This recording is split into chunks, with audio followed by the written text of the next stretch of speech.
because a perfect Right. victim, you person who are able-bodied, doing great at work, making a good living, have access to that income, you should know better. And therefore, we don't believe you. And the way that that gets weaponized has been astounding to me.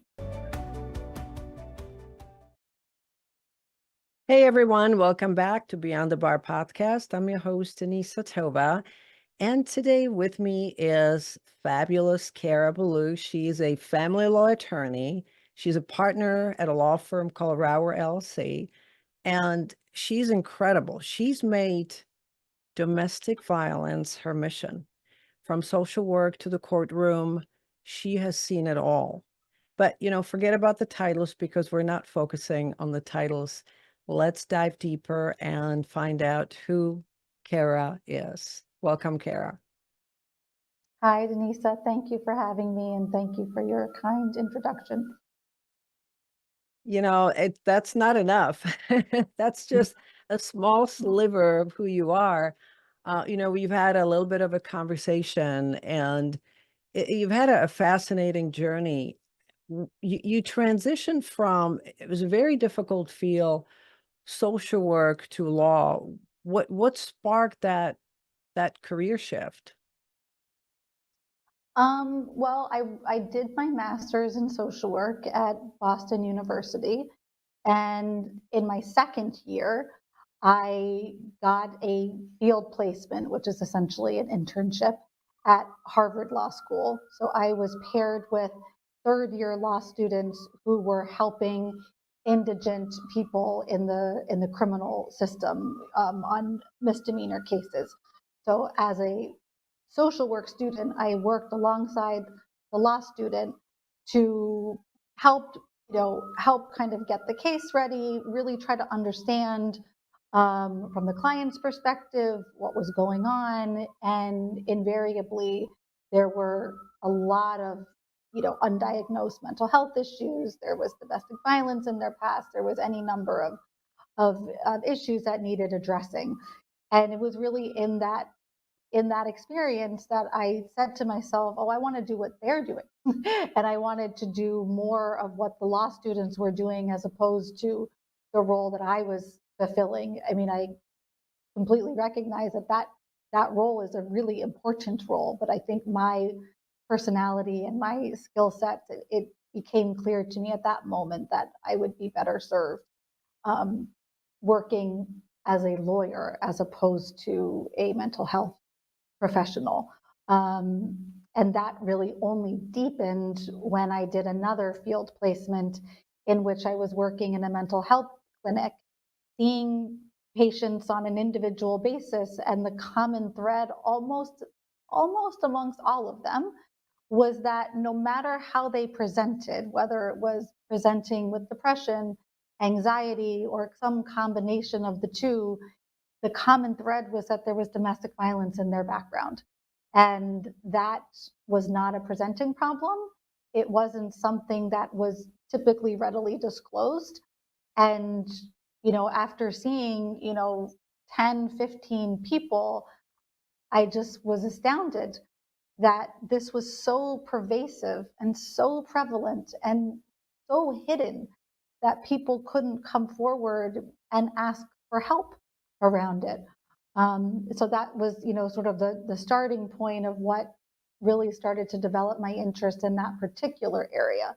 And then the combination of those two experiences led me to believe that law was ultimately the better path for me and the path on which I could really address this issue in a more meaningful and impactful way for me.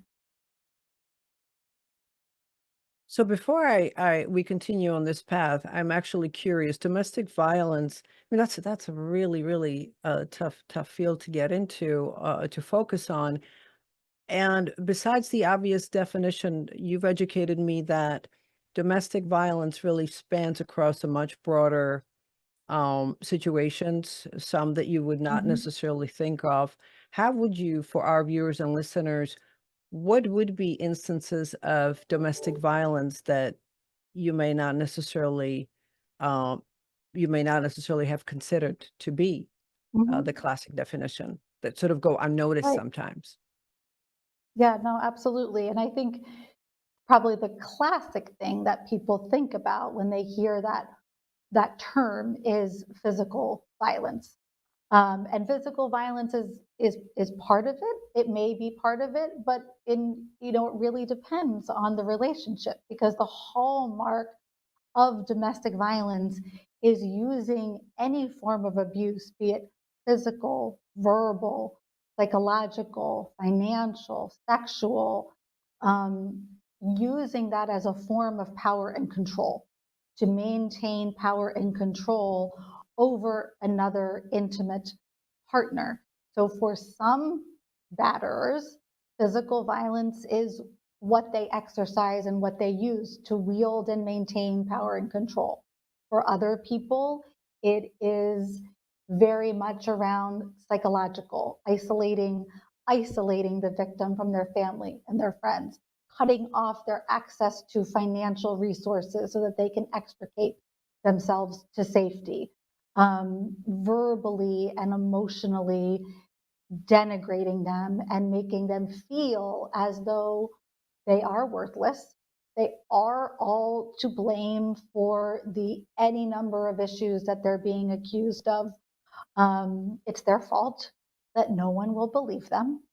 And when you are constantly being told that by someone who's supposed to love you, you start to believe it.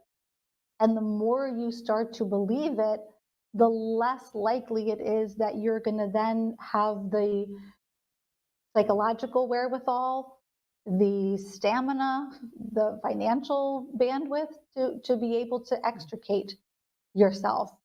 And because power and control, it's, they call it the cycle of violence. And because I've done this work both in the nonprofit sector with very low income individuals, and now I'm in the private sector where my clients tend to have more resources, it has astounded me how that cycle of violence, people never talk about it as a cycle. But when they talk about their stories and they share the truth of those experiences, you see the cycle. You hear it, because you hear it as, well, yes, he told me that it was my fault that the kids weren't in the bath by the time he got home, and he blew up and he threw something across the kitchen and he told me I was worthless, but he was right. I should have had the kids in the bath if I had just gotten them under control.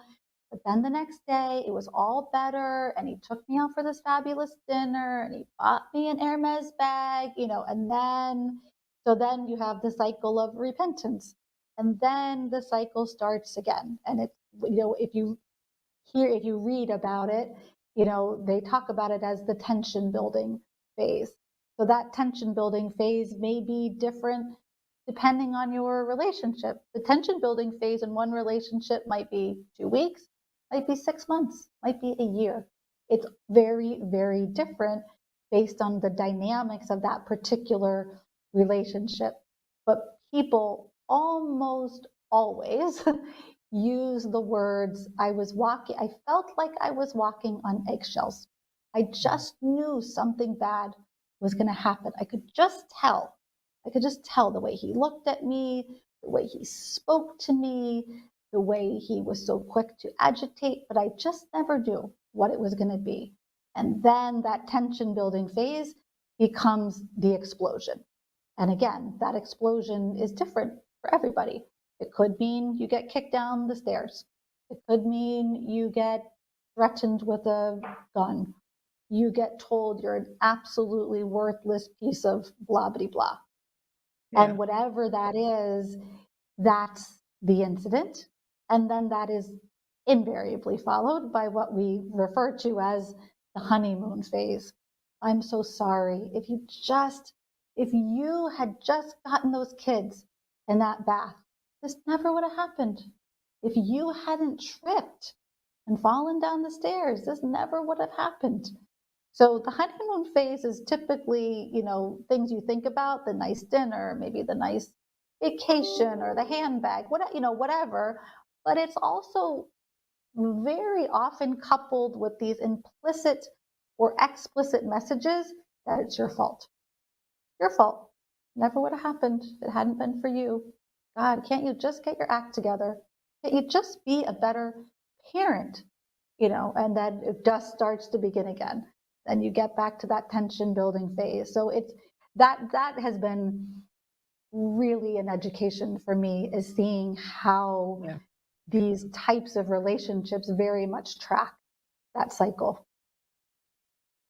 Thank you for the explanation of it. I can think of so many situations, and being in divorce field, there's often a dynamic where you have the Mhm. moneyed spouse and one who's been controlling the finances and the other does Mhm. not.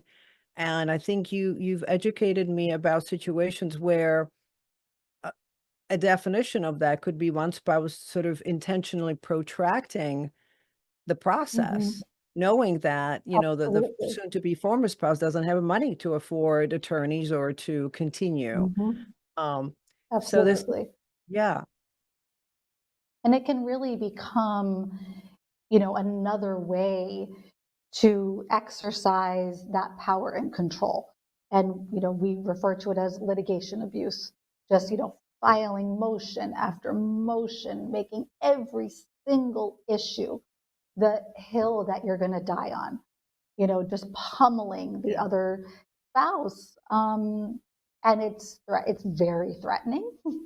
It's yeah. very, very threatening. It's scary to think that, oh my gosh, every cent I have is going to be going to lawyers. I'm not going to have anything left for my kids. He's going to totally bankrupt me financially. He's going to bankrupt me emotionally. And he's right. Who's going to want me? My kids and I are going to live in some, substandard apartment, and they're never going to want to come there because they're going to be, he'll be living in the lap of luxury because he's just going to keep making more and more money. So Yeah. it's psychological warfare. That's what it sounds like. Absolutely. And it seems Mhm. like it doesn't really matter economically where you are sort of on the trajectory, where you fall financially. It seems that is happening in really in a broad spectrum of situation. It could be someone who would be considered affluent, but if you never Mhm. controlled the finances, it's your spouse that's controlling the finances. It doesn't matter if you have a home that's worth $5 million, or if you're, Right. if you maybe not living, on a food stamps. Mhm. That's quite dire. But it seems like it's happening all across the board. Everywhere. And then, look, everyone has unique barriers to being able Yeah. to extricate themselves. For lower income women, those barriers are many, but one of the most significant ones is financial, because there's just not enough money to go around to get out. There's not enough money to hire good counsel who really understands what they're going through and is able to extricate themselves to safety and help make strategic decisions that are going to maintain safety in the longer term. And there's unique barriers for women who ostensibly have more resources, even the ones that have access to them, because there's such a prejudice against people. And there's just this idea, this very pernicious idea, that you have to be a perfect victim in order to be believed. You have Mm. to have called the police. Not just that, the police would have had to arrest him. Not just that, you would have had to done every single thing right leading up to that. Go to the hospital. Well, then you must have to have injuries. I mean, it's just absurd. And then if you add in the layer that, God forbid you have a job, and God forbid you're well educated, and God forbid you make a lot of money, and I'm putting that in quotes, well, then you're not a perfect victim, Right, because a perfect right. victim, you person who are able-bodied, doing great at work, making a good living, have access to that income, you should know better. and therefore we don't believe you. And the way that that gets weaponized has been astounding to me, truly, truly astounding, because people get up in court and those are the issues that they argue. Really, judge, you're going to believe that this woman who makes $5 million a year is a victim? Please. This is just divorce planning. This is trying to get a leg up and to hoodwink this court that any woman earning $5 million a year would be a victim and couldn't leave. And you just start planting that seed of doubt and to try to overcome that. And that's what you have to do. You just have to keep beating on the drum. Who cares if you make $5 million a year? Who cares if you make $10,000 a year? Doesn't mean that you should then have to be doubted, be crucified, be blamed. I mean, it's really horrible. It's really, really horrible. And I think many people, find themselves in that situation where they throw their hands in the air. It's like, what am I supposed to do? It's like, I'm damned if I do, and I'm damned if I don't. Right. That is such a complicated situation, and it's like these invisible wounds that you're describing. It's almost like Mhm. it's trauma that continues to build, and it's the thousand paper cuts, which sometimes are severe Mhm. and visible, and sometimes they just continue and continue until this is subject that's really dear to my heart because, as I've shared with you, coming to this country as a child and not having any support. I mean, I've been through many definitions of what you're describing. Yet Mhm. today, I stand on my own feet and empower, other people and just don't think of myself as that. And so I'm glad we're definitely bringing it out into the forefront. This is so emotionally intense. What do you do to decompress and take care of yourself outside of this work? Um, well, I will say that when I started my career at Sanctuary for Families, which is the largest um, domestic violence provider or services rather of provider of services to victims of domestic violence and victims of sex trafficking in New York. So when I worked there for 10 years, right out of law school, worked there for the first 10 years. And it was very, very, very challenging. And one of the many challenges was that, I was terrified for my clients because they didn't have even their basic needs being met. I mean, they were getting their, electricity shut off. They were fleeing to shelters with children in the middle of the night. I mean, there were so many of the basic needs that couldn't be met, and I felt so responsible for that. And I had, two clients who were murdered during that 10-year period, which was, absolutely devastating. I'd say the difference now is I do still worry about my clients, certainly some more than others. I had someone last year who was in a just horrific, horrific situation. And it kept me up at night in the way that I would stay up at night at Sanctuary. Even though, very high performing, very well educated, very successful person and, professionally, but she was really living in an absolute like hostage situation. Um, but apart from her, there, I don't have the same fears that my clients can't feed their kids. I'm not packing up my kids' clothes in my car and driving them to people's houses, which I've done many times when I was worried that they didn't have clothes for their kids. Um, so I'm able to be a little further removed from sort of owning and keeping hold of their traumas. I go to the beach, I do yoga, I have beautiful children and a lovely husband, and I try to spend, my time as much with them as possible. But yeah, it's hard because it is very all consuming, and I feel an obligation to my clients, particularly when they are in crisis, that I'm responsive to them. I don't respond to people in the middle of the night. Obviously, I'm not like a 911 call, but if people text me and say, I really need to talk to you, I do feel that it's my obligation and duty to be responsive to that, which can make self-care and boundaries blurred and challenging. But I hope though that it makes people feel that I am invested and I am committed, and they have a partner in me to get through it, because everyone does get through it, but the process of doing so can really be very, very challenging, to say the least.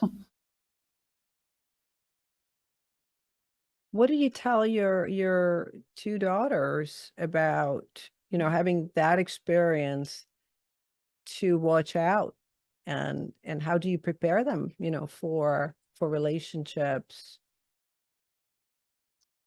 Well, that's an interesting question that's coming at a very timely moment for me, because my older daughter is about to apply for college, and she recently asked me if I would read her essay. And I said, of course, I'll read your essay. So she sent it to me. It'll make me cry because it was so sweet. But the first line of it was, I remember meeting my mom's client, and she said to me, your mom is my hero. And the entire essay is about this woman who was a paying client, and then she just was bankrupted by the process. And I took it on pro bono because I loved her. I still do. She had two girls who were exactly my girls' ages, and she was just being dragged through the ringer. And we went to trial, and she would come to my house, and we would sit in my office, and I would prep her for trial. And my girls, unprompted by me, would come and knock on the door and would give her all of the gift cards that their grandparents had given them for Christmas, for their girls.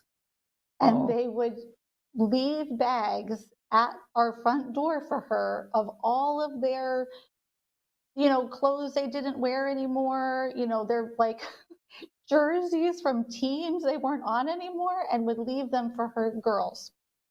And so my daughter wrote her essay about the impact that had on her, of seeing me work, hearing rather, perhaps, the impact that my work had on this woman, and how it has led her to want to do the same thing. And she is now volunteering at Sanctuary for Families. She goes on Mondays and she tutors in a domestic violence shelter. And I think, to all the times that I missed things, that I couldn't go to certain events, I couldn't pick them up from school, which, as a parent, obviously makes you feel terrible. But I feel, reading that, I've given her such a gift. And I think my younger daughter has been given that gift too. But to sort of see that all in writing and kind of come together in such a full circle way, it's it's pretty amazing. And I hear them talk about relationships and things that they see in school, and it's always like, oh, mom would not tolerate that. my mom you know my mom would not agree with that language, whatever it is. But I think, absorbed it they've heard me talk about it. um, I try to share with them things that I think are, palatable enough for them, that's important to hear. um, And I think it's had an impact. So I feel good about it. What a gift. What a gift you gave them. I'm getting all choked up. Yeah, well, because that is such an important work. What a great legacy, to leave, and that will continue through your children. And it's happening. It's happening everywhere. I feel like, especially post-COVID, with so many people in Mhm, isolation, and the younger generation. I mean, I have a 25-year-old daughter, she's and we have two step kids and my own daughter, so with three girls between the ages of 20 and 25, and a granddaughter, 12. mhm. So I Oh can my gosh. I can hear how they speak about the outside world and about themselves, Mhm. and it hurts. We try to raise them right Yep. and empower them to be confident young women, um, and be self-aware. And so it just saddens me, the perception that people have, and primarily Mhm. women of themselves and their worth, tying it. And Yep. I think it's, as you're sharing these situations, hopefully that's eye-opening, and help people understand that, you're worth so much more. You are great and good and perfect exactly as you are, and there are some things that you absolutely should not tolerate from anybody. And I'm sure it Mhm. happens across the board to people, not just to men, women. It doesn't matter. So, wow, okay, that got me all riled up here. So yeah, so it's, to It switch was a gears just a timely, it little. was a timely question with It the was a college timely essay. question, Yep. and we don't pre-rehearse this, so it's like, however it hits us, it just hits us, and this is really important to talk about. But to switch gears a little bit, how talking about your girls, how would they describe you? How would they describe me? I think they would definitely describe me as a feminist. Um, I think they would probably describe me as very stressed out. um, but I think maybe probably a good listener. Um, yeah, I mean, having read what she wrote, probably like someone who's very dedicated to what they do. Um, I try to come back to that a lot with them when they, and have at different points in time express that, oh, I can't believe you didn't show up to such and such a thing, and oh, you work too much, and this and that. And I said, well, but I work a lot, but I also really, really love what I do. And if you can find something in your life, no matter what it is that you love, then it doesn't really feel like work, and it doesn't feel like something you dread and something you ultimately resent. And I don't dread, nor do I resent my work. And I do think they see that. And I hope that they reach for things where they feel similarly, no matter what, no matter what they reach for,